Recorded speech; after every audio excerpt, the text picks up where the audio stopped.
everyone, my name is Kristen, aka Krissy, and welcome to my YouTube channel, Krissy and Minnie. And welcome to Magical Storytime at Krissy's Corner.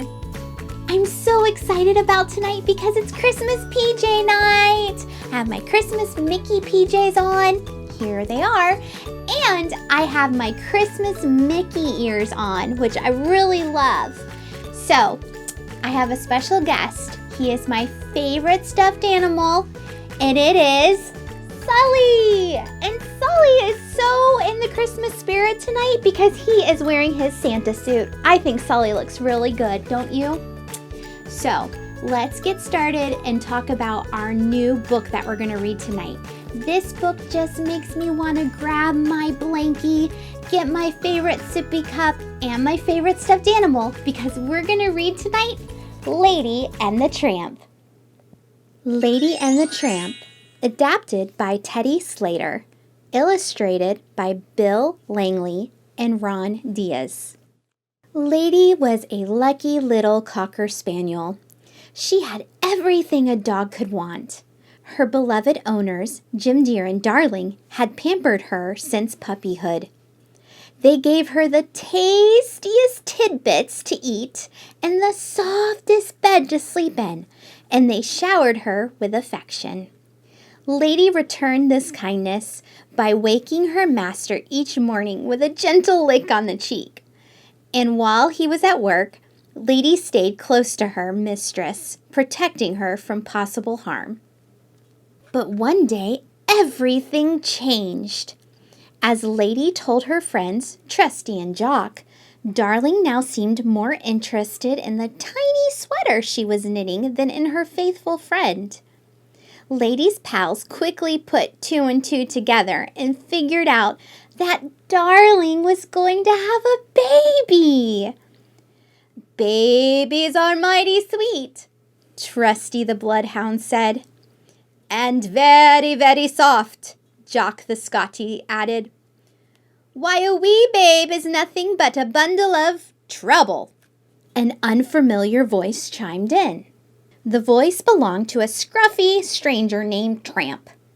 Though Tramp had no family of his own, he seemed to know quite a lot about babies, and none of it was good.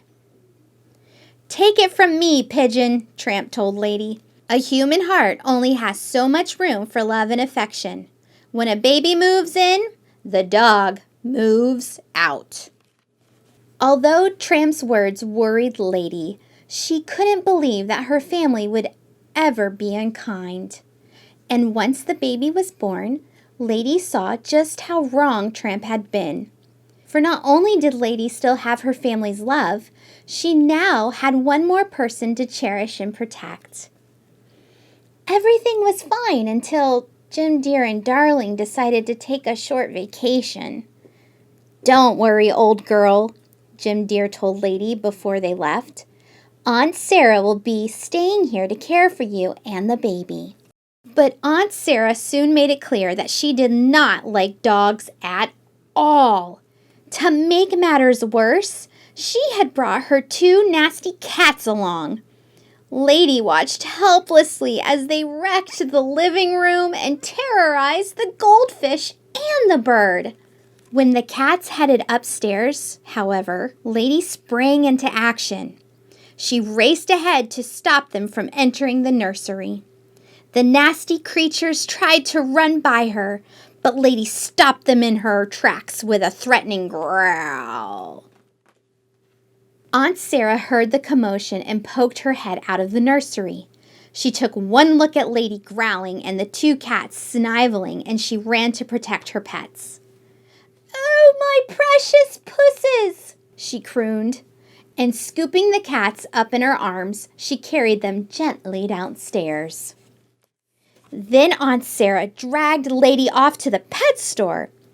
"I want a muzzle for this vicious beast," she told the sales clerk. "I have just the thing," the clerk replied, placing one of the awful contraptions over the struggling dog's face. In desperation, poor Lady ran out of the store. Outside, a pack of stray dogs began to chase her. Horns blared and tires screeched as Lady raced blindly through the streets across the railroad tracks and into a strange and scary part of town. Her heart was pounding. Lady ran on with the strays yapping at her heels. Just when she felt she couldn't take another step, a brown ball of fur rushed to her side. Biting and barking, Tramp fought off Lady's attackers until every last one had turned tail and slunk away. Tramp helped Lady remove the hateful muzzle, and then she told him her tale of woe. "Poor Pidge," he said when she had finished her story. "You sure have had a terrible day. What you need is a night out on the town to cheer you up." Tramp led Lady to a quaint little Italian restaurant. There they shared a delicious plate of spaghetti and meatballs while musicians serenaded them with a romantic tune. After dinner, Lady and Tramp took a moonlight stroll.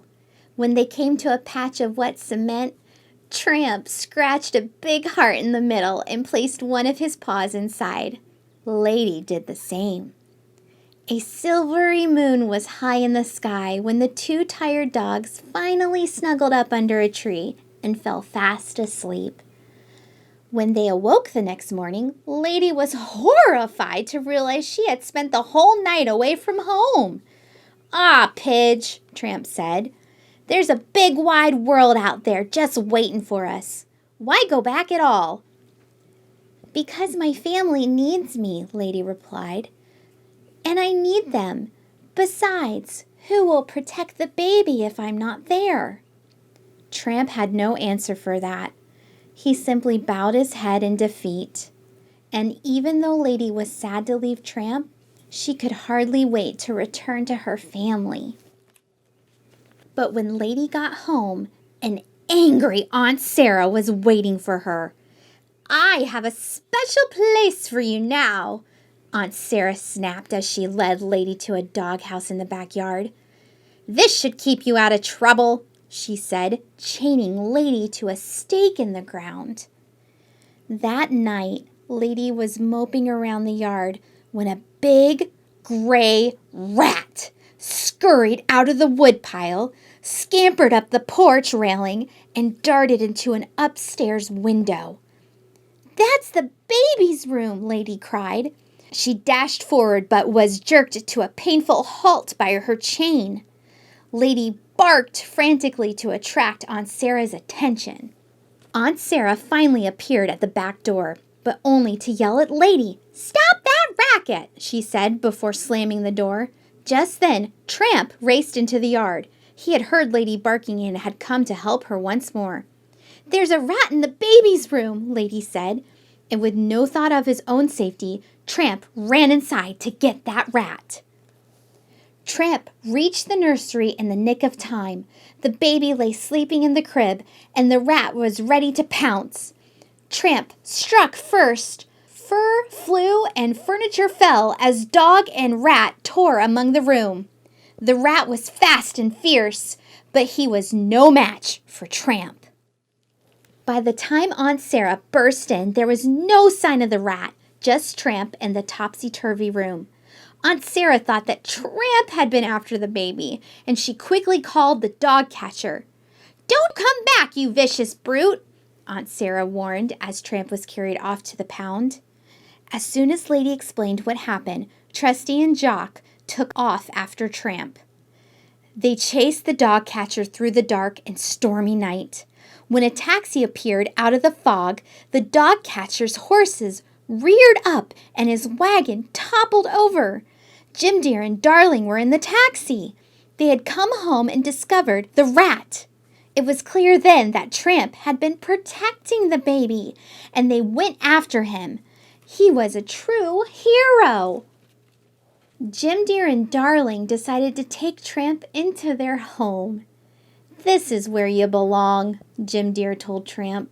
"You're part of our family now." And soon, Lady and Tramp had a family of their own. 3 pretty pups who looked just like their mother, and one mischievous scamp who clearly took after his father. The end. Wasn't that a wonderful story? What was your favorite part?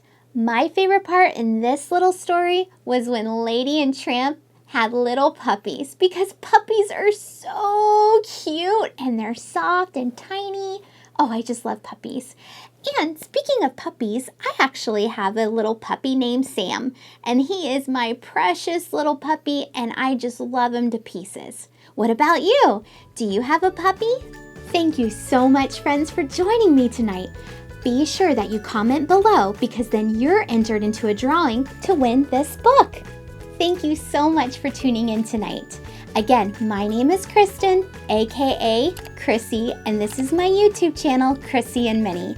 And thank you so much for joining me tonight at Magical Storytime in Krissy's Corner. And I will see you real soon.